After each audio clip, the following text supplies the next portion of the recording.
Assalamualaikum warahmatullahi wabarakatuh. Innal hamdalillah nahmaduhu wa nasta'inuhu wa nastaghfiruhu wa nastahdihi wa na'udzu billahi min shururi anfusina wa sayyiati a'malina. May yahdihillahu fala mudilla lahu wa man yudlil fala hadiya lahu.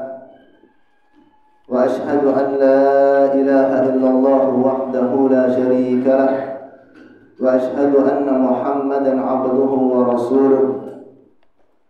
Yaqulu Allahu tabaraka wa ta'ala, ya ayyuhalladzina amanu taqullaha haqqa tuqatih wa la tamutunna illa wa antum muslimun. Wa qala nabiyyuna Muhammadun sallallahu alaihi wa atamma taslim, فإن أصدق الحديث كتاب الله وخير الهدي هدي محمد صلى الله عليه وسلم وشر الأمور محدثاتها فإن كل محدثة بدعة وكل بدعة ضلالة وكل ضلالة في النار. اللهم علمنا ما ينفعنا وانفعنا بما علمتنا وزدنا علما وعملا صالحا يا رب العالمين. اللهم أرنا الحق حقا وارزقنا اتباعه وأرنا الباطل باطلا وارزقنا اجتنابه. اللهم اجعل ما نقوم به خالصا لوجهك الكريم. Jamaah sekalian, bapak-bapak dan ibu-ibu yang dirahmati Allah Subhanahu wa taala. Alhamdulillah, kita bersyukur kepada Allah Subhanahu wa ta'ala yang telah memberikan karunia dan nikmat-Nya kepada kita semua, sehingga pada kesempatan pagi hari ini Allah Subhanahu wa ta'ala pertemukan kita kembali di masjid yang mulia ini di dalam rangka mengkaji, mempelajari agama kita, at-tafaqquh fid din, mendalami agama, mengenal hak Allah Subhanahu wa ta'ala yang merupakan kewajiban bagi kita setiap muslim. Dan tentunya kita berharap kepada Allah Subhanahu wa ta'ala agar senantiasa Allah memberikan tambahan taufik dan hidayahnya setiap hari, dan memberikan kita tambahan ilmu yang bermanfaat dan amal-amal yang soleh yang bisa kita jadikan bekal untuk menghadap Allah Subhanahu wa ta'ala pada hari kiamat kelak. Jemaah sekalian yang dirahmati Allah Ta'ala, sallallahu ta'ala, di kesempatan pagi hari ini kita akan membahas tentang dosa syirik, ya, tentang dosa syirik. Dahulu sempat kita bahas tentang apa? Yang memahami makna kalimat tauhid, ya, dan keutamaannya. Nah, sekarang kita akan bahas masih yang berkaitan dengan masalah perkara yang paling penting bagi setiap muslim untuk dipelajari sebelum mempelajari perkara ilmu agama yang lainnya, itu perkara akidah, perkara tauhid kepada Allah Subhanahu wa ta'ala. Dan selain kita mengenal tauhid yang merupakan hak Allah Ta'ala, maka kita juga perlu mengetahui dan memahami lawan dari tauhid, yaitu kesyirikan, kesyirikan kepada Allah Subhanahu wa ta'ala. Dan kesyirikan ini merupakan dosa yang paling besar di sisi Allah. Mungkin ada yang bertanya, mengapa kita perlu belajar tentang dosa-dosa, perlu belajar tentang keburukan-keburukan, kejelekan-kejelekan. Kenapa enggak kita belajar kebaikan-kebaikan saja? Ibadah-ibadah apa yang Allah perintahkan kepada kita, ya, pahalanya apa, balasannya, ya, fadilahnya apa. Naam, kita mempelajari itu. Kita mempelajari, ya, tentang ibadah yang Allah perintahkan. Kita mempelajari apa-apa yang merupakan hak Allah. Kita pelajari tentang apa sih syariat ini yang halal dan haram. Namun kita juga perlu mengetahui keburukan-keburukan, mempelajari dosa-dosa. Ada yang tahu enggak mengapa kita harus pelajari itu? Apa? Hah? Agar bisa menghindarinya. Ahsantum, barakallahu fikum jami'an. Agar kita bisa menghindarinya, agar kita tidak terjatuh ke dalamnya. Salah seorang sahabat yang mulia, Hudzaifah ibnul Yaman radhiyallahu taala anhu, dan beliau adalah salah seorang sahabat yang mulia, sahibu sirrin Nabi sallallahu alaihi wasallam, memegang kunci rahasia Rasulullah sallallahu alaihi wasallam. Seorang sahabat yang dimintai amanah untuk menjaga rahasia, rahasia oleh Nabi sallallahu alaihi wasallam. Beliau pernah mengatakan, kana an-nasu yas'aluna Rasulullah sallallahu alaihi wasallam 'anil khairi. Dahulu orang-orang, para sahabat Nabi sallallahu alaihi wasallam, mereka bertanya kepada Rasulullah sallallahu alaihi wasallam tentang kebaikan. Para sahabat banyak tanya kebaikan, bagaimana ibadah kepada Allah, apa saja amalan yang bisa dilakukan oleh seorang hamba kepada Allah, kebaikan. Wa kuntu as'aluhu 'anisy syarri, dan aku banyak bertanya kepada Rasulullah tentang keburukan. Apa kata beliau? Makhafata an yudrikani, aku khawatir keburukan itu menimpaku. Orang yang hanya mengetahui kebaikan saja, namun dia tidak mengetahui keburukan, maka dia bisa terjatuh ke dalamnya, maka dia bisa terjerumus ke dalamnya. Makanya ada ucapan seorang penyair Arab yang mengatakan, araftu syarra la li syarri walakin li tawaqqihi, wa man lam ya'rifi syarra minal khairi yaqa'u fihi.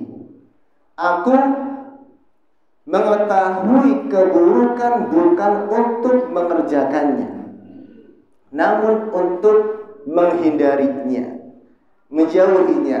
Barang siapa yang dia tidak mengetahui keburukan dari kebaikan, maka dia akan terjatuh ke dalam keburukan tersebut. Berapa banyak di antara saudara kita yang dia nggak tahu ini perbuatan syirik atau perbuatan bukan syirik, ini haram atau halal, namun mereka terjatuh ke dalamnya. Kenapa? Sebabnya adalah al-jahlu, adamul ma'rifah, nggak tahu, tidak tahu. Oleh itu kita perlu mengetahui, dosa yang paling besar, itu kesyirikan kepada Allah Subhanahu wa taala, agar kita bisa menghindarinya, di keluarga kita bisa menghindarinya, dan seluruh masyarakat bisa menghindarinya. Nah, kesyirikan ini, yang pertama adalah kesyirikan ini adalah perkara yang paling dilarang oleh Allah Subhanahu wa taala. Setelah perintah yang paling wajib bagi setiap hamba adalah apa? Tauhid. Maka dosa yang paling dilarang dan dosa yang paling besar adalah kesyirikan. Kesyirikan. Oleh karenanya, sebelum kita menjauhi semua dosa-dosa, maka dosa yang paling wajib untuk kita hindari pertama apa? Kesyirikan.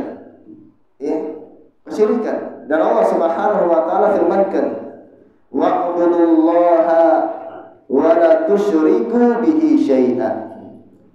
Dan beribadahlah kalian kepada Allah dengan mentauhidkannya, dan janganlah kalian menyekutukan Allah Subhanahu wa taala dengan sesuatu apapun. Jangan kalian melakukan kesyirikan. Kalau kita lihat dari tinjauan lafaz ayat ini, wa'budullaha, ubudu itu perintah. Karena apa? Fi'il amr. Ini kan sudah belajar bahasa Arab di sini kan? Fi'il amr. Kata kerja perintah. Nah, kalau ada kata kerja perintah dalam Al-Quran, itu menunjukkan hukumnya wajib. Ya. Wala tusriku bihi syai'a, la tusriku. Jangan kalian melakukan kesyirikan. Apa ini namanya larangan. Ya. Setiap lafaz yang ada di dalam Al-Quran atau hadis Nabi SAW, kalau itu bentuknya larangan, maka hukumnya haram.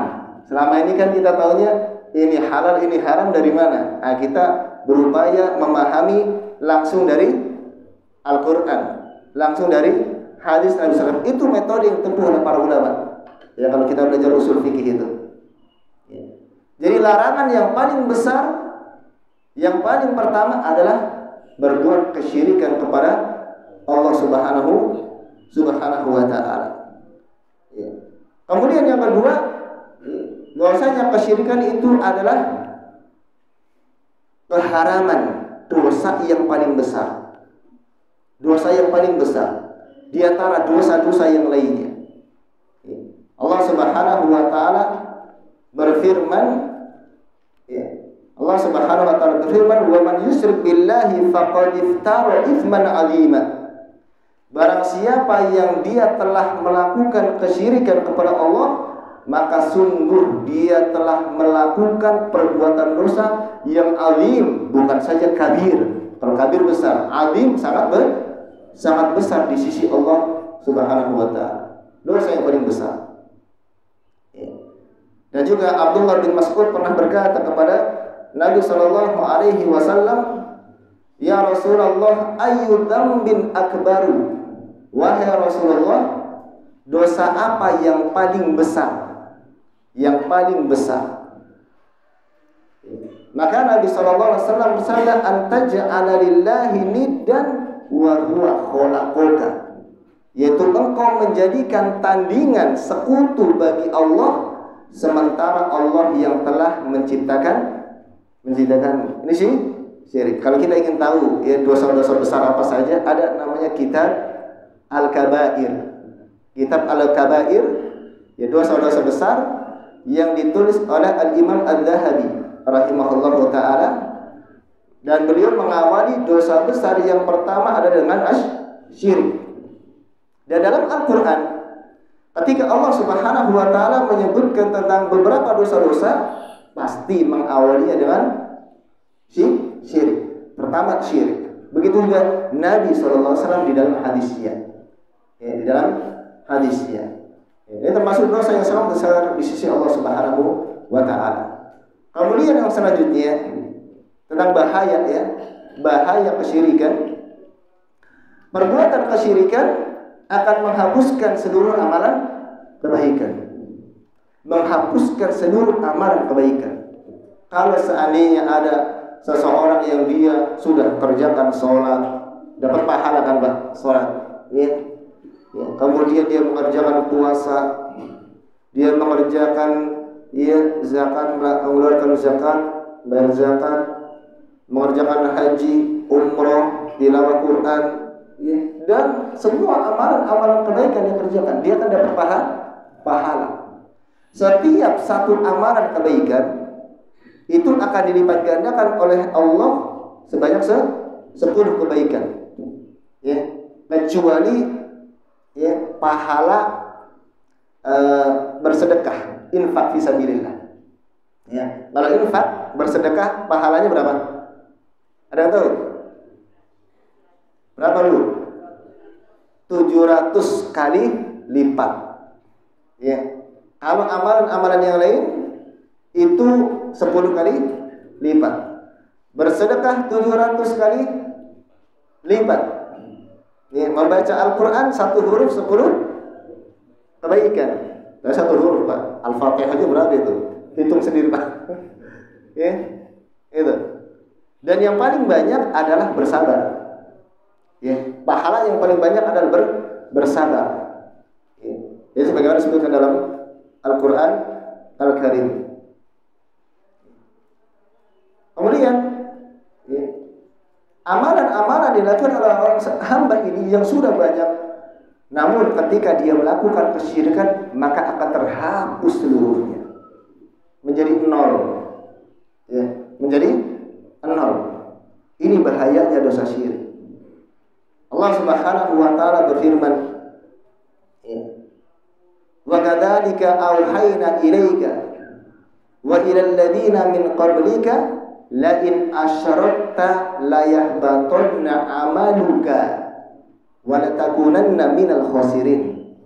Dan sungguh telah kami wahyukan kepadamu wahai Muhammad dan juga kepada para nabi sebelummu, apabila engkau melakukan kesyirikan kepada Allah, sungguh pasti, ya, itu pakai layah batonna, itu pakai dua penguat, lam dan nun taukid. Sungguh benar-benar akan terhapuslah seluruh amalanmu. Di dalam ayat yang lain Allah Ta'ala berfirman, walau asyraku la habita ma anhum ma kanu ya'malun. Walau asyraku la habita anhum ma kanu ya'malun. Kalau seandainya mereka melakukan kesyirikan, sungguh akan terhapus dari mereka apa yang telah mereka kerjakan. Kita tidak ingin, ya sudah capek-capek ibadah capek enggak? Ya, sudah capek-capek ibadah, ya sudah kita kumpulkan pahala, ya tiba-tiba apa? Nol. Ya. Karena apa? Satu perbuatan saja bisa. Karena kesyirikan menghapuskan amalan-amalan. Ya. Nah, ini bahaya. Maka kita harus ya, mempelajari ini. Setelah mempelajari syirik. Karena itu sering digantikan dalam kitab akidah tentang pembahasan tauhid dan pembahasan syirik. Ya, perlu di sini ada kajian nggak Pak? Kajian kitab tauhid. Ya, punya Syekh Muhammad Al-Ghazali, mudah-mudahan ada ya. Ya, ini paling penting. Ya. Kemudian yang selanjutnya bahaya kesyirikan. Ya. Di antaranya adalah orang yang dia melakukan kesyirikan maka keluar dari Islam, jadi musyrik. Dengan syarat kesyirikannya itu nanti adalah syirkul akbar, syirik besar. Musyrik keluar dari Islam. Dia musyrik keluar dari Islam apabila syiriknya syirik besar. Nah, hukum di dunia ya tentunya ya, termasuk ke dalam kategori orang yang murtad. Kategori orang yang murtad. Ya, kalau misalnya syariat Islam ditegakkan, hukum Islam ditegakkan misalnya, ya semoga saja Allah tegakkan hukum Islam, maka orang yang murtad, orang yang musyrik, mereka diminta untuk bertobat kepada Allah sampai 3 kali. Kalau tidak, hukum orang yang murtad apa? Pancung, Pak. Hukumnya adalah bunuh, dipancung. Jadi jangan takut ya dengar kata pancung. Jadi dipancung, dibunuh. Karena dosa besar. Kemudian juga orang yang melakukan kesyirikan, ya, dia akan kekal di dalam neraka. Akan kekal di dalam neraka. Kalau seandainya orang yang dia mukmin, muslim, mengucapkan la ilaha illallah, melakukan dosa besar, misalnya ya mencuri, merampok, ya minum khamr, berzina, membunuh, ya itu dosa besar semuanya. Namun selagi dia belum atau tidak melakukan kesyirikan, dia meninggal dunia dalam keadaan melakukan dosa besar. Atau orang bilang apa? Suhul khotimah. Kita nggak bisa memvonis dia neraka, nggak boleh. Ya, nggak boleh. Misalnya orang yang minum khamr kemudian apa? Mati. Nggak boleh kita vonis dia masuk neraka. Tapi terancam dengan neraka. Karena dosa besar itu tidak menjadikan pelakunya kekal di dalam neraka. Hukumnya di akhirat nanti tahta masyiatillah. Ini akidah Ahlus Sunnah seperti itu. Di bawah kehendak Allah. Kalau Allah berkehendak untuk mengampuni, ampuni dia. Kalau Allah berkehendak untuk menyiksanya terlebih dahulu, maka disiksa. Tapi nggak akan kekal di dalam neraka. Namun musyrik, orang yang dia meninggal dalam keadaan melakukan kesyirikan kepada Allah, Allah tidak ampuni dosanya. dan akal kekal dalam neraka. Innahu man yusyrik billah. Allah Subhanahu wa taala, "Innallaha la yaghfiru an yushraka bihi wa yaghfiru ma duna dzalika liman yasha."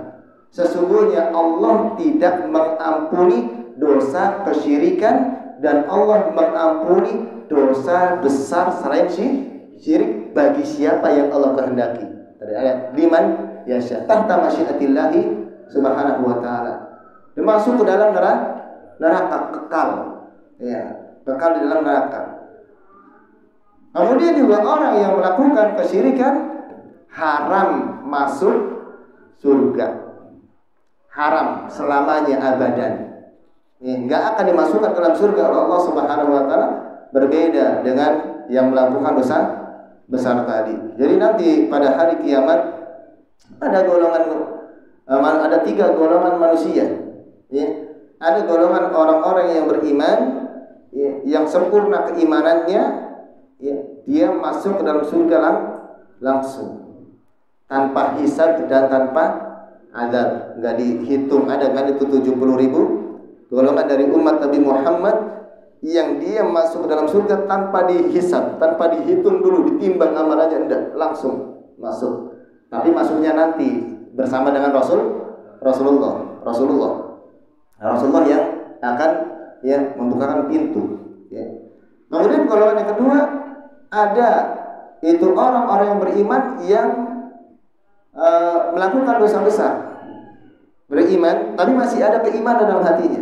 Dia melakukan dosa-dosa, banyak melakukan dosa, ya, bahkan mungkin dosanya lebih banyak daripada amal kebaikannya, tapi dia belum musyrik.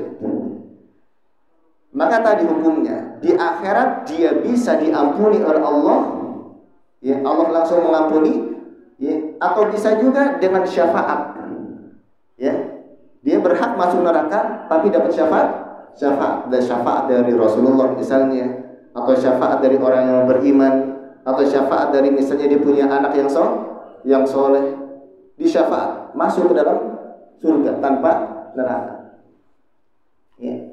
Namun ada juga yang masuk ke dalam neraka terlebih dahulu, mampir karena dosanya Allah enggak mengampuni dosanya, ya. Berarti belum tidak mengampuni sehingga dosanya dibakar di dalam neraka. Kalau sudah, ya, habis, ya, dosanya, maka dikeluarkan, dimasukkan dalam surga. Tapi ada juga yang sudah dimasukkan ke dalam neraka, ada yang memberikan syafaat dikeluarkan, ya, dikeluarkan. Syafaat, dan pembahasan syafaat tadi. Kemudian yang ketiga adalah golongan orang-orang yang kafir, musyrik, ya, mereka langsung dimasukkan dalam neraka oleh Allah Subhanahu wa taala. Diharamkan masuk ke dalam surga. Innahu man yusyrik billahi faqad harramallahu alaihi al-jannata wa ma'wahu an-nar wa ma lidzalimina min ansar. Sesungguhnya barang siapa yang dia melakukan kesyirikan kepada Allah, maka Allah akan haramkan dirinya masuk ke dalam surga, ya. Wa ma'wahum an-nar, dan tempat mereka adalah neraka. Wa ma lidzalimina min ansar, dan orang-orang yang zalim, maksudnya orang-orang musyrik, itu tidak memiliki penolong. Orang musyrik nanti enggak berhak mendapatkan syafaat selamanya. Kalau ada orang tua, ya, seseorang yang dia musyrik, anaknya soleh, ya, masuk surga, anaknya enggak bisa memberikan syafaat kepada orang tuanya. Tapi kalau misalnya enggak musyrik, ya, bisa beri syafaat, ya, karena syafaat itu dua syafaat, ya. Yang pertama izin dari Allah, yang kedua ridho Allah kepada yang diberikan syafaat, yaitu orang-orang yang ahli tauhid. Nah, ini penting, ya, bahayanya begitu besar. Nah, kita perlu mengetahui syirik. Setelah kita mengetahui bahayanya, ya, semua sebagian sudah tahu, ya, syirik. Apa yang dimaksud syirik, Pak? Menyekutukan Allah, ya. Ya, syirik itu menyekutukan Allah. Bisa diperjelas lagi enggak? Menyekutukan. Ya, sebagian ulama, ya, ada yang mengatakan bahwa syirik itu adalah ya seperti yang disebutkan oleh Rasulullah, antaj'ala lillahi niddan, yaitu engkau menjadikan tandingan bagi Allah. Dari kata syarika. Syarika itu menjadikan dua. Menjadikan dua tandingan di dalam beribadah kepada Allah Subhanahu wa taala, atau beribadah kepada Allah dan juga beribadah kepada selain Allah. Itu syirik. Jadi bukan anggapan bahwa syirik itu kalau orang itu nyembah berhala, patung, pohon, hanya menyembah itu saja, itu syirik. Betul, itu syirik. Ya, kalau itu dalam ya itu syirik. Namun kesyirikan juga seseorang yang dia menyembah Allah tetapi menyembah selain Allah, menjadikan tandingan bagi Allah Ta'ala. Sebagian ulama juga ada menyebutkan syirik itu adalah taswiyatullahi, ya, taswiyatullahi, menyamakan Allah bi ghairillahi, dengan selain Allah itu makhluk, fima huwa min khasaisillah, di dalam perkara yang menjadikan kekhususan bagi Allah, menyamakan Allah dengan makhluknya dalam hal itu khusus bagi Allah. Nanti akan kita bahas ya. Dan sebagian ulama ada yang mengatakan ya, sarfun naw'in ya min anwa'il ibadati li ghairillah. Ini disebut oleh Syekh Utsaimin dan Syekh Shalih Fauzan, yaitu memalingkan salah satu bentuk ibadah kepada selain Allah ya. Memalingkan ibadah yang harusnya untuk Allah, dia palingkan, dia tujukan untuk selain Allah. Itu syirik ya. Makanya riya termasuk apa? Syirik. Kenapa? Karena sholat itu, ketika sholat dia kan harusnya menunjukkan, meniatkan sholat itu untuk Allah. Dia ya apa? Tujukan untuk orang, manusia, ingin dipuji kan ya, untuk manusia ya. Itu makna dari syirik, menjadikan tandingan bagi Allah dalam beribadah. Nah kemudian syirik ada dua macam ya. Yang pertama syirik besar, syirik akbar. Yang kedua syirik kecil, syirik asghar. Syirik besar adalah kesyirikan yang mengeluarkan pelakunya dari Islam tadi. Apabila seseorang dia melakukan perbuatan, salah satu di antara perbuatan kesyirikan yang banyak itu, maka dia keluar dari Islam. Keluar dari Islam. Ini syirik besar. Jadi sudah musyrik. Dan hukumnya tadi ya, kalau di dunia maka dia termasuk murtad, kalau di akhirat maka dia kekal dalam neraka. Adapun syirik kecil adalah perbuatan dosa yang besar. Syirik dinamakan syirik tetapi tidak mengeluarkan pelakunya dari Islam. Dia masih mukmin. Ya, jadi masih mukmin. Dia masih ada asal imannya, pokok imannya itu masih ada. Ya, masih ada. Kan ada hadis ya yang menyebutkan bahwasanya pada hari kiamat kelak itu nanti ada ya seorang hamba Allah yang paling terakhir keluar dari neraka. Keluar terakhir dari neraka, artinya Allah masukkan ke dalam surga. Tapi belakangan apa? Orang yang tidak memiliki kebaikan sedikit pun kecuali dia memiliki iman sebesar biji dzarrah. Dikeluarkan dari neraka ya, setelah dibakar ya, kemudian apa? Dicelupkan ke dalam air kehidupan. Ya, setelah itu apa? Diperlihatkan surga ya. Dia nggak minta apa-apa, minta surga itu yang kosong. Ya. Nggak surga yang kosong. Ya, surga seluas langit dan bumi. Ini melakukan dosa besar dan juga termasuk syirik, mungkin syirik kecil. Ya. Tidak mengeluarkan pelakunya dari Islam dan juga tidak menjadikan seorang kekal di dalam neraka. Tapi perlu diperhatikan bahwasanya sekecil-kecilnya dosa syirik, dia adalah dosa yang paling besar di antara dosa-dosa yang lain. Ya. Syirik kecil lebih besar dosanya dari membunuh, ya, dari berzina, dari minum khamr, minuman keras, dari mencuri, ya, dari dosa-dosa yang lainnya. Itu dosa syirik. Apa saja nanti kita bahas, yang mungkin banyak juga orang yang terjatuh dalam dosa ini. Dia nggak melakukan dosa-dosa besar, membunuh, ya, tidak minum khamr, tapi dia terjatuh dalam dosa syirik. Dosa syirik kecil karena dia khafi. Apa khafi? Samar, ya, dia samar. Nah, sekarang kita bahas dahulu dosa besar apa saja, dosa syirik besar. Syirik besar apa saja? Ya.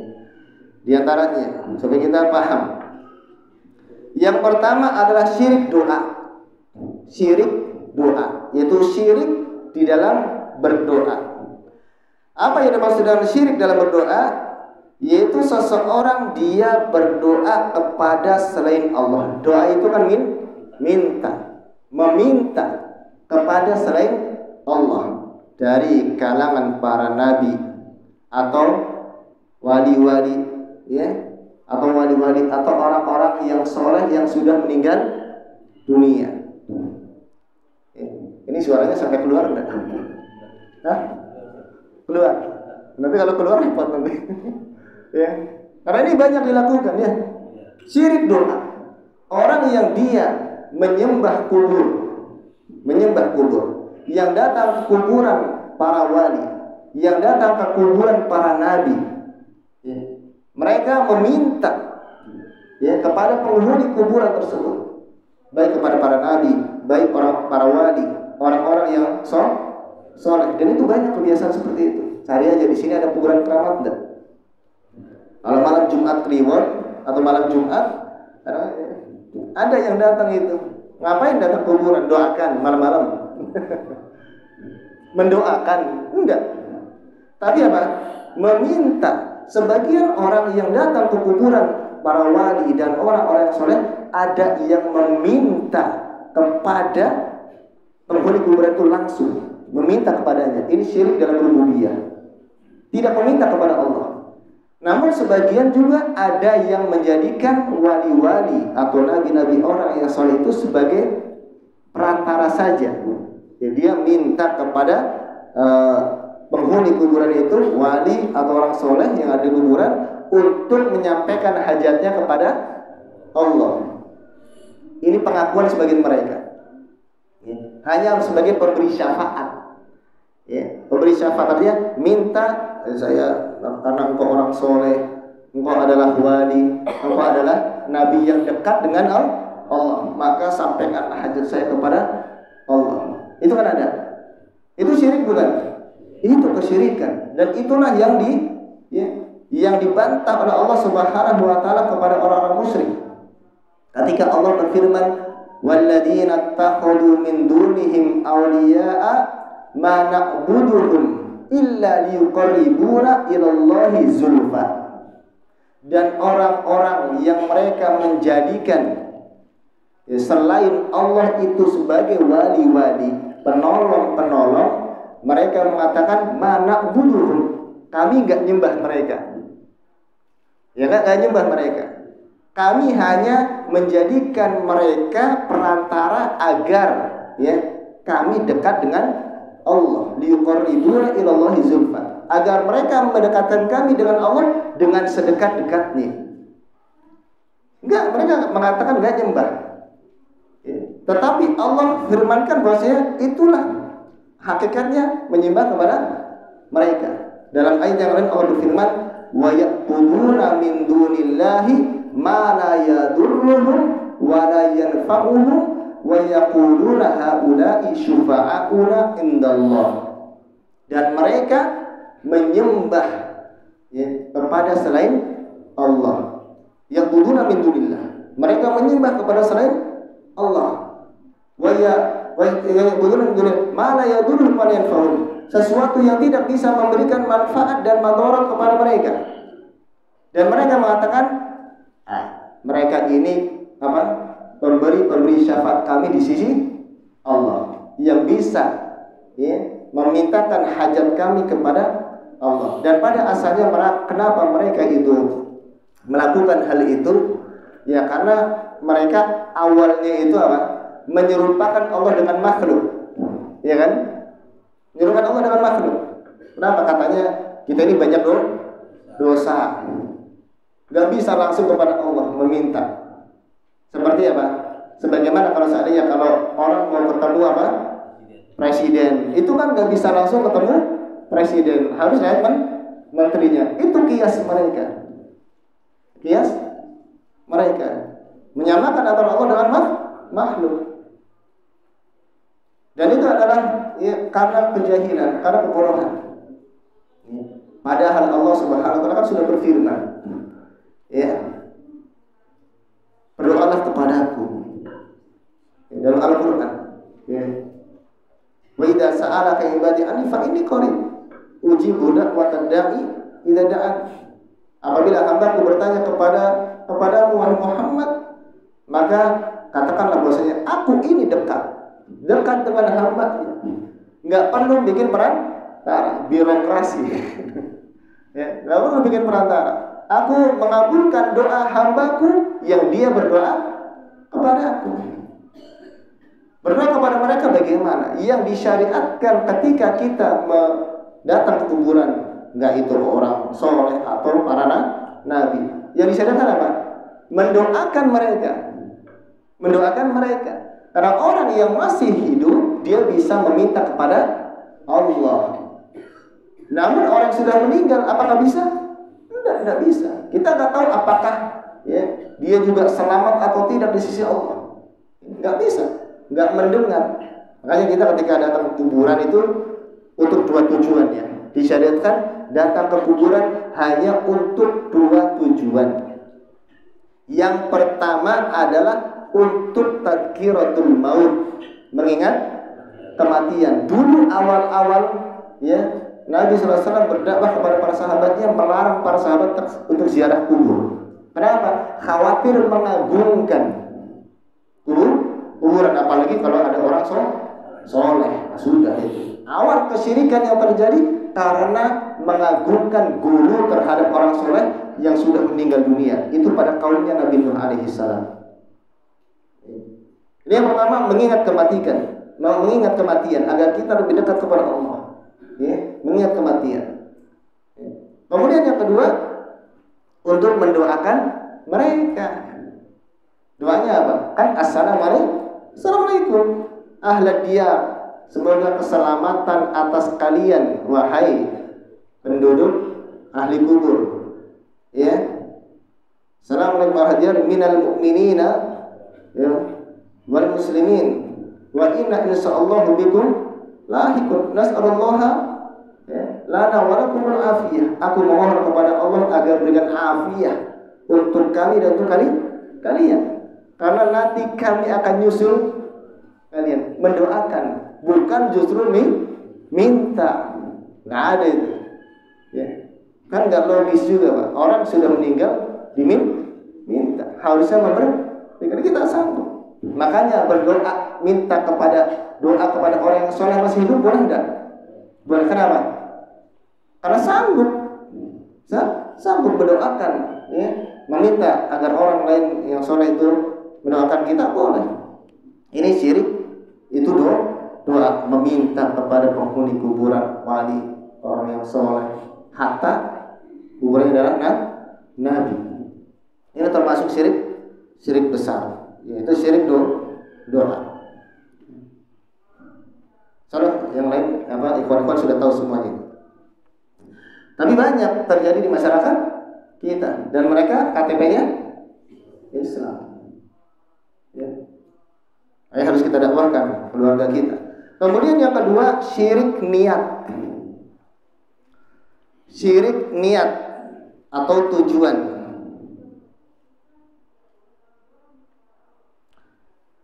Yaitu seseorang dia berniat, ya, seorang dia berniat ketika melakukan amalan untuk selain Allah, beramal untuk selain Allah, ya. Beramal ibadah maksudnya, beramal ibadah untuk selain Allah. Ya. Dan ini tentunya syirik niat ini keyakinan ya, ada dalam hati seseorang. Ya. Misalnya ya, seseorang dia sholat memang membutuhkan bukan selain Allah ya. Ya, sholat untuk Ka'bah misalnya, ya kan? Ya, sholat untuk Ka'bah, dia datang ke Mekah ya. Kemudian sholat 2 rakaat untuk Ka'bah, bukan untuk Allah Subhanahu wa Ta'ala. Ya. Maka ini termasuk syirik besar. Atau misalnya apa lagi? Menyembelih kurban, menyembelih ya, hewan sembelihan diperuntukkan untuk selain Allah Subhanahu wa Ta'ala. Karena menyembelih harus ya, untuk Allah, karena itu taqarrub ya, ibadah. Maka nggak boleh seorang dia menyembelih ya, hewan atau memperuntukkan sedekah untuk selain Allah Subhanahu wa Ta'ala. Ini termasuk syirik besar ya. Makanya dikatakan inna sholati wa nusuki, sesungguhnya salatku dan sembelihan lillah, hanya untuk Allah Subhanahu wa Ta'ala. Adzabhu li ghairillah, menyembelih untuk selain Allah. Ya, maka jangan sampai nanti ketika kita sembelih niatnya adalah untuk selain Allah. Ya, untuk fulan atau untuk fulan. Ya, ini sembelihan ini saya peruntukkan untuk anak saya yang sukses. Tidak boleh. Ya, agar selamat. Tidak boleh. Menyembelih termasuk bernadar untuk selain Allah ya, bernadar untuk selain Allah Subhanahu wa Ta'ala.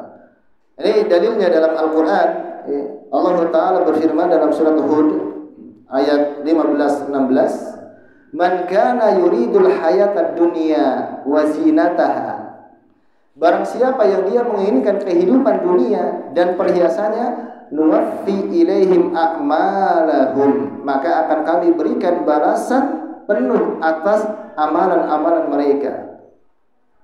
Wa hum fiha la yubkhasun, dan mereka tidak akan dirugikan sama sekali. Ulaika alladziina laisa lahum fil akhirati illa an-nar, mereka itulah orang-orang yang dia tidak memiliki bagian di akhirat balasan yang kecuali neraka. Wa habita ma sana'u, dan terhapuslah amalan yang telah dia kerjakan. Wa batilun ma kanu ya'malun, dan amalan mereka adalah batil. Jadi maksudnya adalah ya, ibadah yang dikerjakan karena menginginkan apa dunia. Belajar ya, menuntut ilmu agama tujuannya untuk dunia, termasuk musyrikan. Tidak boleh. Ya. Untuk dunia. Maka itu dilarang. Ya. Syirik niat. Kemudian yang ketiga, syirik mahabbah. Syirik mahabbah itu mahabbah cinta. Ya, syirik cinta. Yaitu apa? Seseorang dia mencintai Allah namun juga mencintai yang lainnya selain Allah. Ya, mencintai Allah dan juga mencintai selain Allah. Dengan pengagungan, dengan ketundukan ya, mencintai syekhnya sampai mengagung-agungkan ya, mencintai pemimpinnya sampai bersujud. Syirik, tidak boleh ya. Pada asalnya cinta secara tabiat itu apa? Dibolehkan mencintai ya, mencintai istri, mencintai anak, mencintai orang tua, bahkan ini wajib ya, tetapi tidak boleh disertai dengan apa? Pengagungan melebihi cinta yang secara tabiat ya, dengan pengagungan, dengan ketundukan ya, ini tidak boleh, karena itu termasuk perbuatan kesyirikan ya, menunduk ya, rukuk ya, dan yang lainnya. Ini namanya syirkul mahabbah. Kelebihan cinta seseorang melebihi cinta Allah kepada Allah, itu juga termasuk. Nggak boleh kita mencintai manusia ya, melebihi cinta kita kepada Allah. Nggak boleh kita mencintai manusia melebihi cinta kita kepada Rasulullah sallallahu alaihi wasallam. Yang paling kita cintai dengan melakukan apa? Cinta itu bukan hanya sekedar lisan ya, tapi cinta itu dengan apa? Melakukan yang diperintahkan, melakukan sesuatu yang diinginkan oleh yang kita cintai. Mencintai Allah maka dengan melakukan perintah-perintahnya. Ya, mencintai Rasulullah dengan mengikuti sunnahnya. Bukan hanya saya cinta kepada Allah tapi nggak pernah sholat. Cinta kepada Allah, ya dia bermaksiat. Ya, jadi cintanya hanya di lisan saja. Mencintai Rasulullah, tidak pernah mengamalkan sunnahnya, malah bikin bid'ah. Pengakuan cinta kepada Rasul yang hanya setahun sekali, sunnah-sunnahnya ditinggalkan. Ya, ini cinta yang palsu. Ya, cinta yang dusta. Nah, orang-orang beriman maka mereka mencintai Allah dengan sepenuhnya, melebihi kecintaan kepada manusia yang lain, bahkan kecintaan kepada dirinya sendiri. Harus didahulukan kecintaan ya, seseorang kepada Allah daripada dirinya sendiri. Makanya Umar bin Khattab pernah berkata kepada Rasulullah sallallahu alaihi wasallam, "Ya Rasulullah, anta ahabbu ilayya min nafsi. Wa anta ahabbu ilayya min jami'in nas." Engkau adalah orang yang paling aku cintai daripada seluruh manusia, illa nafsi, kecuali diriku. Ada pengecualinya. Engkau orang yang paling aku cintai, lebih aku cintai dari seluruh manusia, dari anakku, dari orang tuaku, kecuali diriku sendiri. Maksudnya apa? Lebih mencintai dirinya daripada Rasulullah. Maka Rasulullah SAW mengatakan, la ya Umar, hatta akuna ahabba ilaika min nafsika. Sampai aku menjadi orang yang lebih engkau cintai daripada dirimu sendiri. Maka kemudian Umar mengatakan, anta al-an, engkau sekarang ahabbu ilayya min nafsi. Itulah keimanan yang benar. Kenapa? Karena konsekuensinya, kalau mencintai Rasulullah lebih dahulu, maka akan taat kepada Allah, membuahkan keimanan, melaksanakan yang diperintahkan oleh Allah dan Rasulnya. Maka tidak boleh kita mendahulukan mendahulukan orang yang lebih kita cintai daripada mendahulukan Allah Subhanahu wa ta'ala. Dan dalilnya ada dalam Al-Quran, qul in kana aba'ukum wa abna'ukum, katakanlah apabila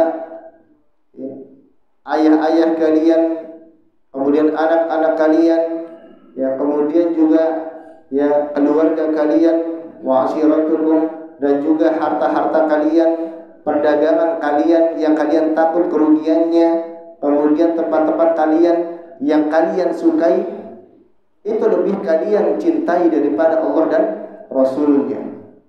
Tidak boleh. Harus cinta kita lebih kepada Allah dan Rasulnya. Ketika ada panggilan azan, panggilan Allah, maka ketika kita sedang sibuk dengan anak dan istri, segera tinggalkan. Kita lebih menuju Allah Subhanahu wa ta'ala. Itu cinta kita kepada Allah lebih. Kemudian yang keempat, syirik ketaatan. Syirik taat. Syirik dalam ketaatan. Yang dimaksud dengan syirik dalam ketaatan adalah menyamakan selain Allah dengan Allah. Menyamakan selain Allah dengan Allah di dalam mensyariatkan hukum. Dalam hukum syariat. Dalam hukum. Karena hukum adalah hak Allah Subhanahu wa ta'ala.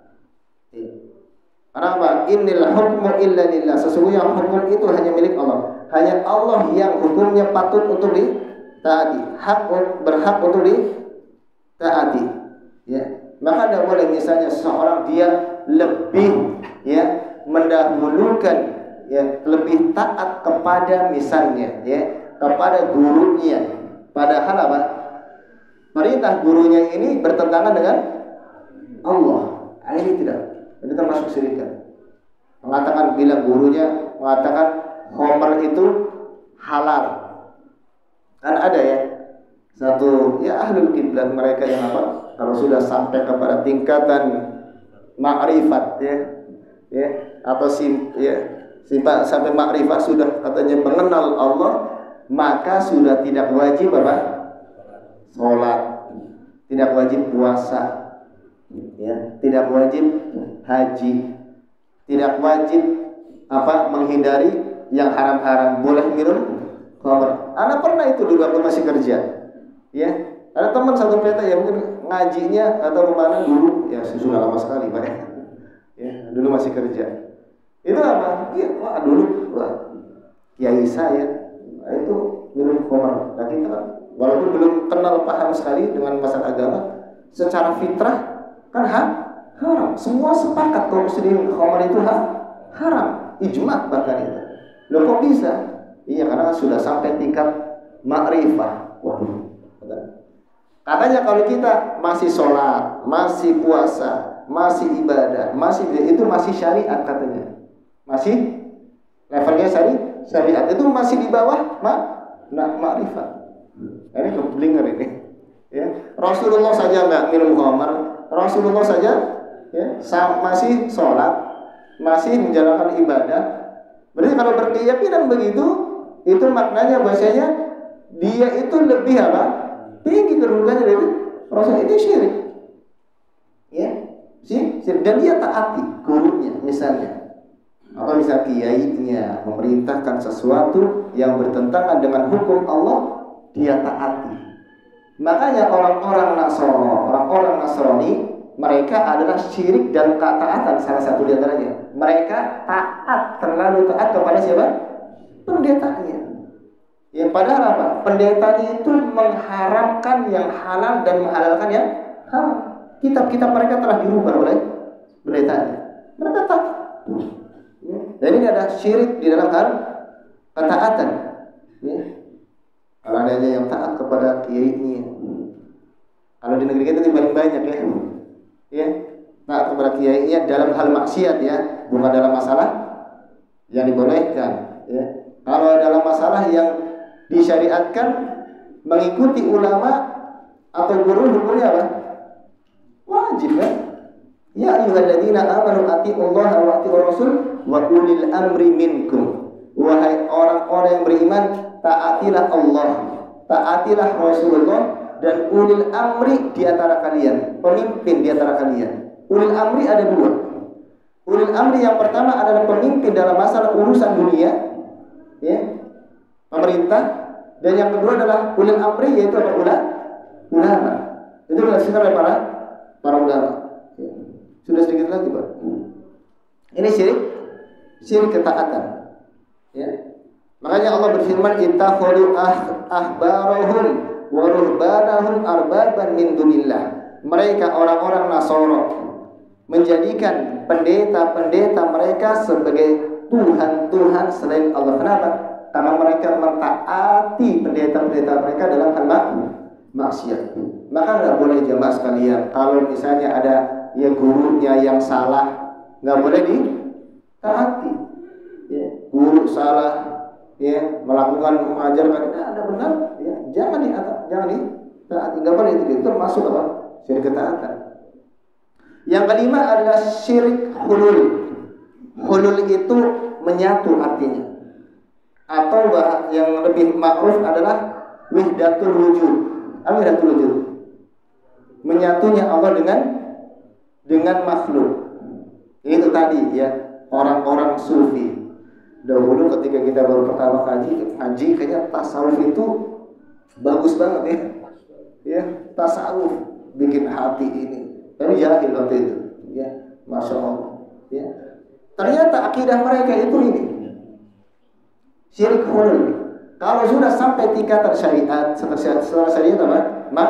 Makrifat. Setelah makrifat mereka sampai kepada hakikat. Sampai hakikat. Kalau syariat itu kan kita baru apa? ya mengetahui syariatnya kita baru ibadah. Kalau sudah kenal dengan Allah, ya, itu makrifat. Padahal mereka nggak kenal, belajar asma wa sifat aja enggak. Ya kan? Kemudian apa? Kalau sudah level di atas makrifat, hakikat. Nah, kata mereka hakikat itu adalah apa? Menyatunya Allah dengan dirinya. Manunggaling kawula Gusti. Itu ada dalam Indonesia. Apa? Manunggal. Menyatunya saya dan Allah. Ini keyakinan kesyirikan yang dicetuskan oleh Ibnu Arabi Sufi. Ibnu Arabi. Di sana ada Ibnu Arabi tanpa alif lam, ada Ibnul Arabi. Kalau Ibnul Arabi tak ada alif lam itu ulama Ahlus Sunnah. Ya maaf. Kalau Ibnu Arabi ini Sufi. Ya, dan juga yang diikuti oleh mereka. Bahkan ya, sampai tingkat kesesatan mereka mengatakan ya, bahwasanya apa? Wa mal kalbu wal khinziru illa ilahuna wa mallahu illa rahibun fi kanisatin. Ini kafir. Dan tidaklah anjing itu adalah Tuhan kita. Babi itu Tuhan, ya. Dan tidaklah Allah itu adalah rahib yang beribadah di tempat ibadahnya. Semua makhluk itu apa? Tuhan adalah Allah. Jadi makanya mereka di antara kesesatan mereka mengatakan Allah itu di mana? Mana? Ini adalah Allah, ini Allah. Allah di mana? Mana? Artinya Allah di mana? Banyak. Itu kesesatan mereka. Ya. Ini ada. Ya, sampai itu biasanya yang di Indonesia itu mengamalkan tarekat. Ya. Tarekat. Tarekat itu dari bahasa Arab juga thariqah. Ya. Nah, banyak. 5 menit lagi. Jam 6 kita soal jawab insyaallah kalau bisa dijawab. Kemudian yang ke-6 syirik tasarruf. Namanya syirik tasarruf, syirik perbuatan. Adalah keyakinan ya, ini keyakinan bahwa para nabi, orang-orang soleh, para wali itu bisa melakukan sesuatu yang dilakukan oleh Allah Subhanahu wa taala. Misalnya wali atau nabi itu bisa apa? Ya, bisa memberikan manfaat atau mengatur alam semesta ini, bisa memberikan manfaat. Ya. Sama seperti keyakinan mereka seperti ke apa? Abdul Qadir Al-Jilani ya. Katanya bisa apa? Menahan atau mengalahkan mungkar dan nakir. Ya. Itu keyakinan yang batil. Meyakini bahwasanya para nabi, wali, orang-orang soleh itu bisa melakukan seperti apa yang dilakukan oleh Allah Subhanahu wa ta'ala. Maka ini tidak benar. Ya, karena itu khusus bagi Allah Subhanahu wa ta'ala. Wa man yudabbirul amra fasayaquluna Allah. Kemudian yang ketujuh syirik al-khauf, syirik takut.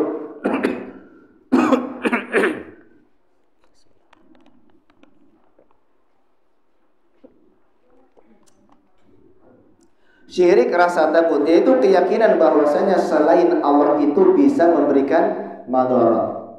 Ya, dia takut kepada selain Allah dan meyakini bahwasanya selain Allah itu dia bisa memberikan madarat.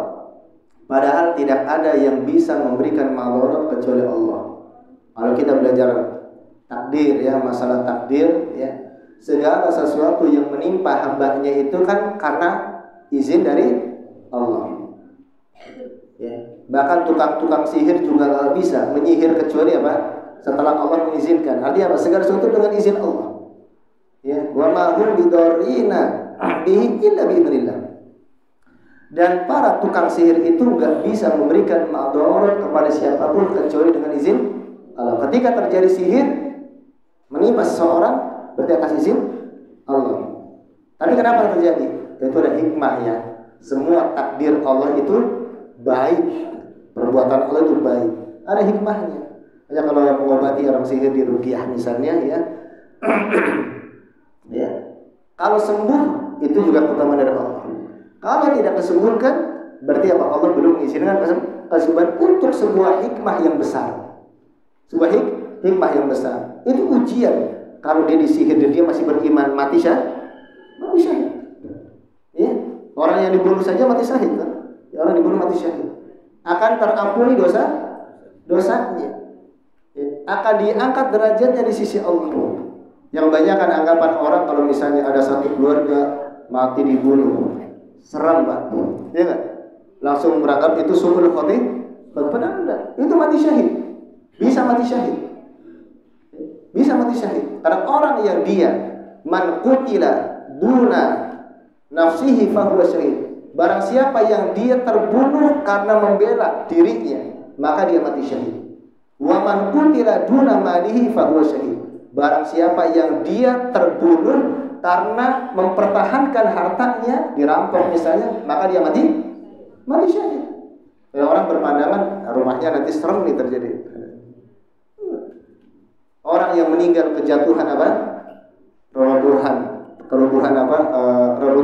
mati syahid. Orang yang meninggal kebakaran, mati syahid. Orang yang meninggal karena tenggelam, mati syahid. Itu kan Nabi SAW. Pandangan kita kan, wah ini langsung jelek aja itu, ya. Mati syahid kata Nabi SAW. Jadi mereka itu nggak bisa kecuali dengan izin Allah Subhanahu Wa Taala. Wa ma hum bidzalin. Kalau kita takut kepada orang, ya dengan takut yang berlebihan sampai pengagungan, maka ini termasuk kesyirikan. Nggak perlu kita takut pada makhluk. Tapi kalau maksud takut yang tabiat nggak apa-apa. Kalau ada singa lari, jangan apa? Ada takut, gitu kan? Kalau mati juga Allah mengizinkan juga mah? Enggak, bukan begitu. Ada sebab-sebabnya. Ya, ada sebabnya. Tapi yang takut itu yang tidak boleh adalah takut kemudian dengan disertai pengagungan kepada mereka. Ya. Itu syirik khauf. Kemudian yang ke-8 syirik tawakal, yaitu bertawakal, menyerahkan perkaranya,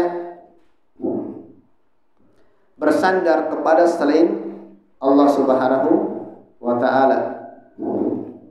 Bertawakal dalam masalah harta kepada orang, kepada atasan, rizki, menyandarkan rizki kepada atasan. Dia bertawakal kepada atasan atau tempat kerjanya. Ini tidak boleh. Yang memberikan rizki adalah Allah Subhanahu wa Ta'ala. Hadza la yajuzu an yakuna wa tawakkal 'ala al-hayy alladhi la yamut. Dan bertawakallah kalian kepada zat yang hidup dan tidak mati. Hadza la yajuzu an yakuna tawakkul 'ala ghairillah. Ini tidak boleh. Ya, bertawakal kepada selain Allah. Dan di antara bentuk tawakal kesyirikan, al-i'timadu bil qalbi 'ala ghairillah. Hati ini bersandar kepada selain Allah, bima la yaqdiru 'alaihi illallah, di dalam perkara yang tidak bisa dilakukan kecuali oleh Allah. Ya. Seperti apa? Memberi rizki tadi. Yang memberi rizki itu siapa? Allah Subhanahu wa Ta'ala. Maka kita bersandar dalam masalah rizki kepada Allah. Kalau sudah bekerja maksimal, ya sudah, serahkan hasilnya kepada Allah. Dan kita yakini yang kita dapatkan rizki itu datangnya dari Allah Subhanahu wa Ta'ala. Ya. Termasuk menisbatkan rizki kepada selain Allah tadi, atau menisbatkan sesuatu kepada sebabnya, bukan kepada yang menyebabkan. Contohnya gini, orang yang dia sakit, kemudian berobat ke dokter lalu sembuh, Allah yang menyembuhkan. Yang menyembuhkan siapa? Allah, bukan dokter. Lalu dia meyakini bahwasanya yang menyembuhkan adalah dokter, bukan Allah. Dokter tidak bisa menyembuhkan. Karena kesembuhan datangnya dari Allah Subhanahu wa Ta'ala. Hanya sebagai perantara. Kalau kita katakan yang boleh diyakini adalah dokter itu hanya sebagai sebab. Yang menyembuhkan adalah Allah. Kalau menjadikan, makanya ucapan kalau seandainya tidak ada engkau wahai dokter, saya enggak sembuh, itu ucapan kesyirikan. Karena menyandarkan kepada dokter, termasuk pada obat. minum obat dari batu. Kemudian apa? Ini kalau sembuh. Kalau nggak ada obat ini nggak sembuh. Itu kan kesyirikan. Padahal yang menyembuhkan Allah. Makanya dikatakan ya, kalau bukan karena Allah, kemudian obat ini, kemudian ya obat ini, maka saya tidak sembuh. Itu yang dibolehkan. Dan kamu boleh mengatakan kalau bukan karena Allah dan ini menyamakan dan ya obat ini termasuk syirik. Menyamakan Allah dengan obat yang memberi kesembuhan. Ini hal-hal seperti ini yang mungkin enggak dipahami. Mengatakan ya, tapi ini termasuk syirik kecil ya, termasuk syirik kecil. Ya, kalau seandainya sesuatu yang sebabnya itu bisa memberikan pengaruh, ya, maka dia kalau seandainya menyandarkan kepada itu, maka syirik kecil. Syirik kecil. Ya, yang wajibnya adalah menyandarkan Allah, kemudian sebabnya sebagai sebab saja. Namun kalau seandainya dia menyandarkan kesembuhan kepada selain Allah, namun sebabnya itu pada asalnya tidak bisa memberikan pengaruh. Misalnya apa? Orang yang pakai cincin gelang jimat ya kan pada zaman Nabi juga ada tuh. Ada seorang laki-laki yang dia pakai gelang. Ditanya untuk apa? Untuk mengobati sakit. Ya, seperti yang dilakukan oleh kaum muslimin ketika anaknya baru lahir, digantungin apa itu? Ibu, peniti sama apa? Gunting kuku ya? Muhammadin wa akhiru da'wana alhamdulillahi rabbil alamin. Assalamualaikum warahmatullahi wabarakatuh.